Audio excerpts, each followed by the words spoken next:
U dvorištu Gofove kolibe sedeli su Boko, Anul i Puft i glasno pričali o čuvenim Atilijnim kolačima.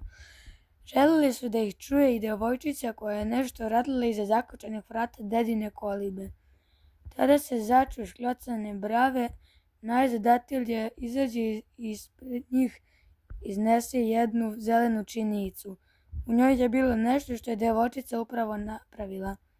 Šta ti je to? Upitaše je dečaci pomalo razočarano, jer je devojčicina rukotvorina nije izgledala jestivo.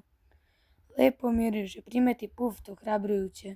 Nešto lepo i neobično, pružite dlanove, reče ona veselo i svakome od njih sa posebnom pažnjom stavi na dlan po jedan deo sadržaja iz zelene činice. To nije bilo ni vruće, ni hladno, ni teško, ni bodljikavo. Ipak ni dečaci, čak ni snažni Puft nisu ga mogli držati u ruci duže od nekoliko trenutaka.